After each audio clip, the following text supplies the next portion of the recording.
Hi, and welcome to another episode of Inside Oakland County. Hey, I'm your host, Oakland County Commissioner John Scott. Today, we have Dan Cogent from the K-9 Advocacy Program, and joining Dan is Amos. But first, we're going to take a look at the Oakland County Medical Examiner's Office. You know, the medical examiner is responsible for determining the death in any unexplained, violent, or sudden deaths that occur within the county. Let's take a look. I'm Oakland County Commissioner John Scott, and today we're out here at the Oakland County Medical Examiner's Office, and we're with our Chief Medical Examiner, Dr. Dragovic. Doctor, welcome to the show. Thank you. Thank you so much. I'm glad that you had time to see us today. You know, we try to highlight many of the different services and things that we do here in Oakland County.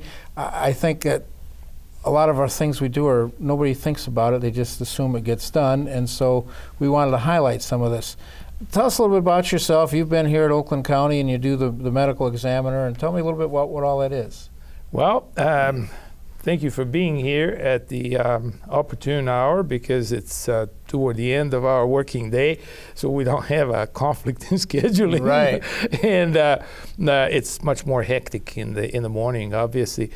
But what we do here, we simply enforce one law. That's the State Medical Examiners Act of the, obviously, of the state of Michigan.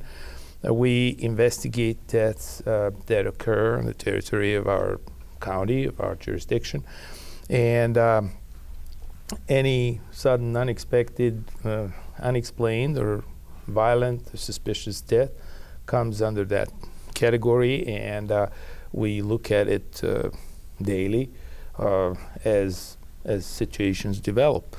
You know, you can never predict when and how. So there are kind of ups and downs, and there are quiet times, and there are very, very busy times.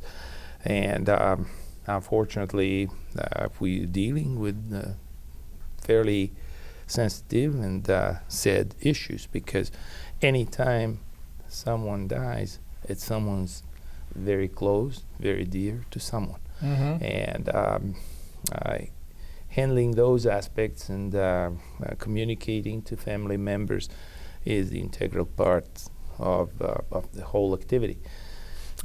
So that's in a nutshell. That's what we do. Of course, a lot of technical things and a lot of information flow occurs over 24 hours. We have our investigators sitting there taking calls, checking the backgrounds, looking into communicating to area hospitals and whatnot, and it goes through the night, and next morning there will be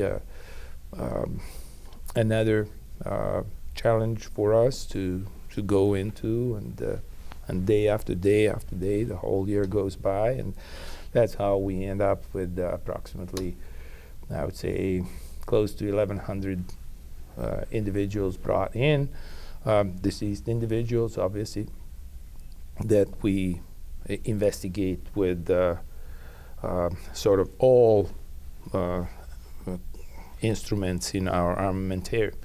So in this facility here, we come in here, who does come in here? You know, we have all these deaths, and actually most of them, or a lot of them, are, you know, in the hospital or something like that, and they'll go right to the mortuary and stuff. But there are some other ones. I know we had, I had a neighbor across the street passed away a long time ago, and he had in his house, and so then I saw the, I believe it's the coroner, they call it, the coroner's vehicle coming out at that time, and somehow it says medical examiner.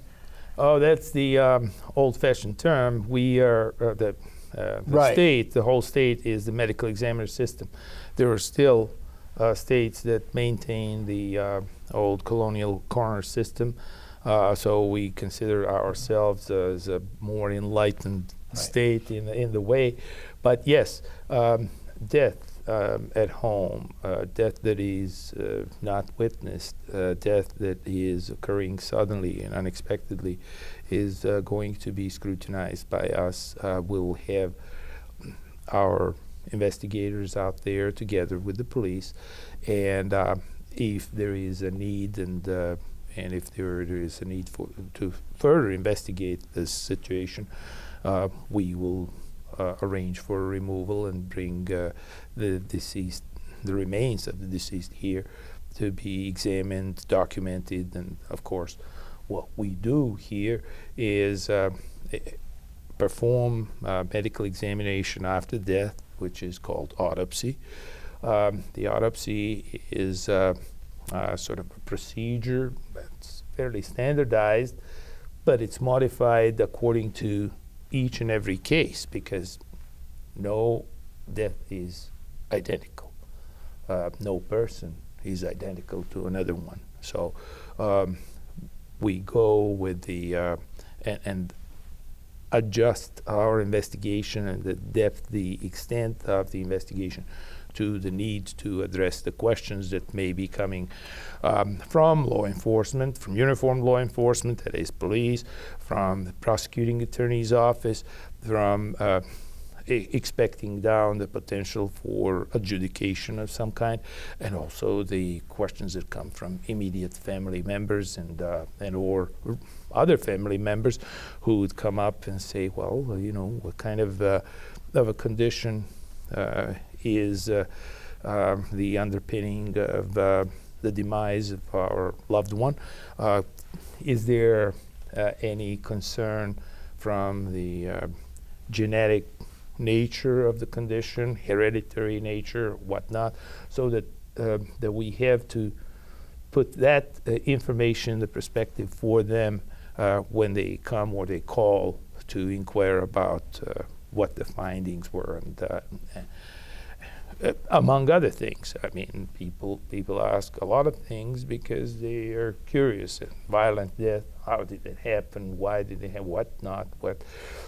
All the details can be very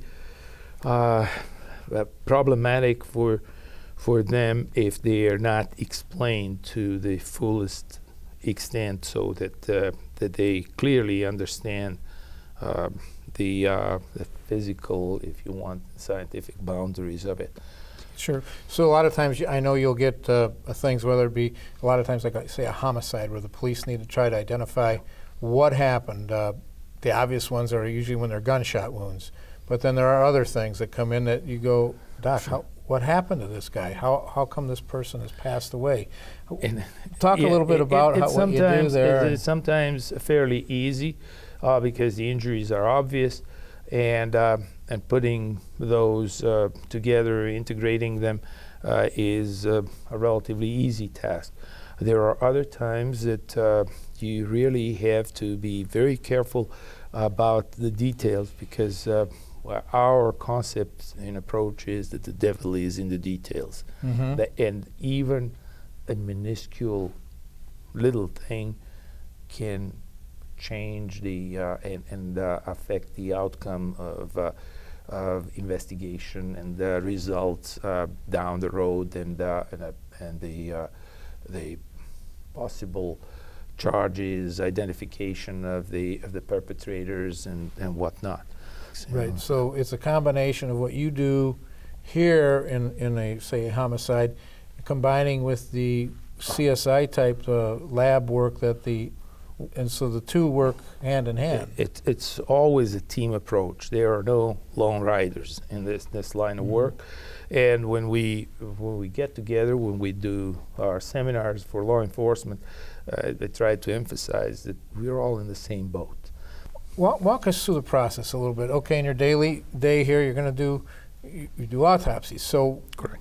How does you have the body comes in? Can you just give us a little rundown of the process of Sure. where it ends up? Because you end up being naturally the person doing or you got other staff members helping do the autopsies, correct? There are 5 of us here, actually 4.5 nominally, because the one forensic pathologist is part-time, on part-time basis. Mm-hmm. The rest of us are full-time basis. So we have schedules. We rotate another person every day. For example, I was on today, this morning. I had 4 autopsies, started around 8 o'clock after reviewing the preliminary investigation in each of those cases. Then we had a tour of people from school for medical personnel, support personnel. They filed in. So all that observation deck that you saw earlier is filled with people, and their names, of course, go on the record.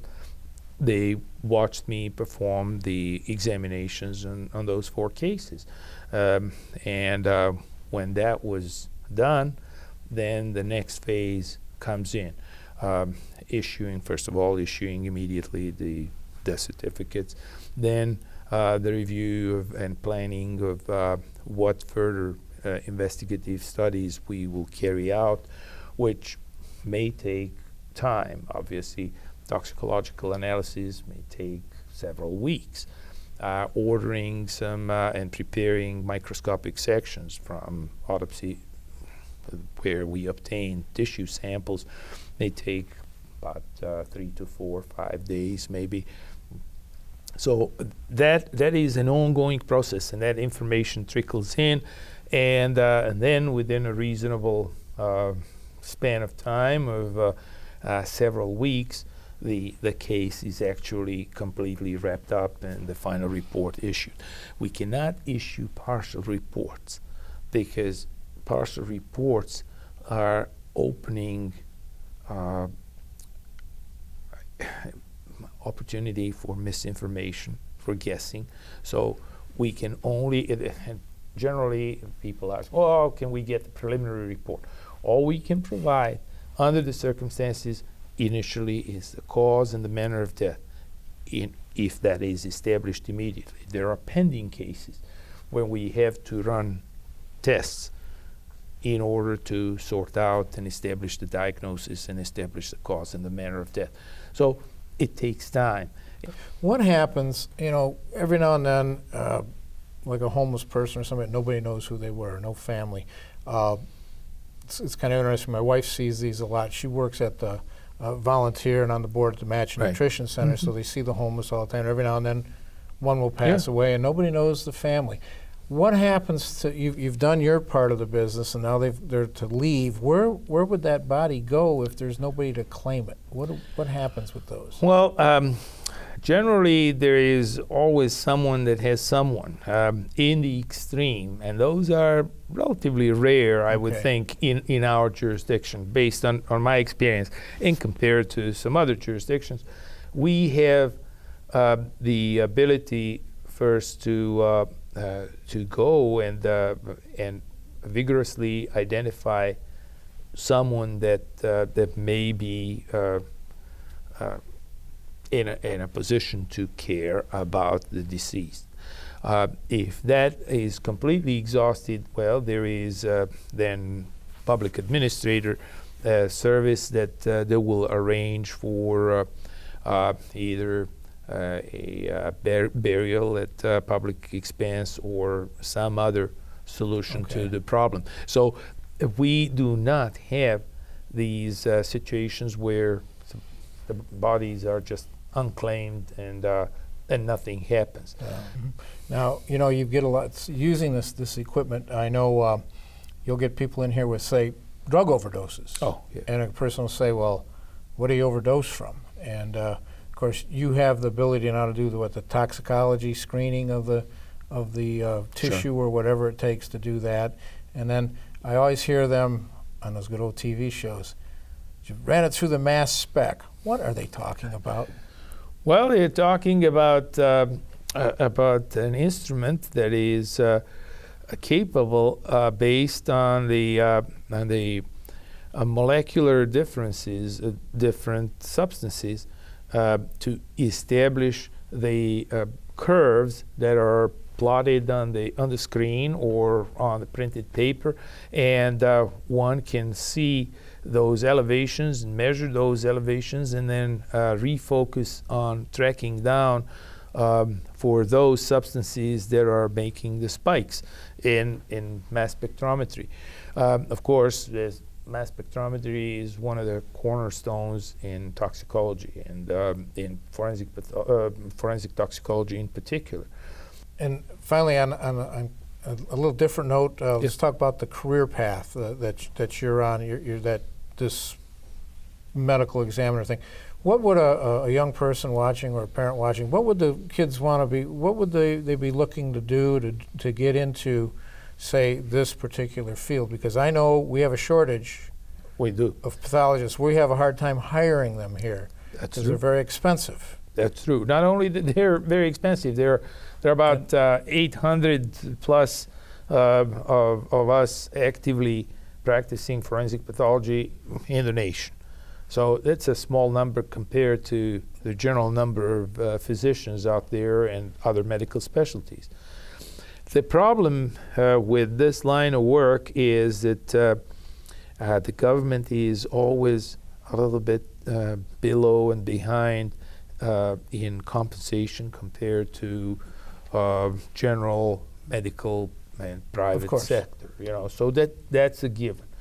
Then the length of training. For example, in order for someone to become a forensic pathologist, you have to go through 4 years of college, through 4 years of med school, through 4 years, a minimum of 4 years of specialty training in pathology before you can actually qualify to go into the training of forensic pathology, into fellowship of forensic pathology. So you're looking at the span of 13 years of education from the and then training. Yeah. Wow. Okay. That's why I asked that, because people should look at these things, but they do have to go through the full 4 years of medical school, and then they're breaking off into their specialty as others break off, whether they're going to be a pediatrician or general practitioner or internal medicine, or cardiologist, all the different ones.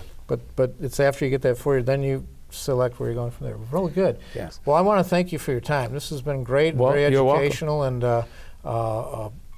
it's something that I think the public has to know about what we do here. It's not just that building you drive by and you wait to jury duty. It's right here, and it's here for a reason, and it's a very important reason. Well, I think so, and anything we can help with, we're here. The medical examiner's office helps to give peace of mind to the families of those who have passed. We're going to take a short break. You're watching Inside Oakland County.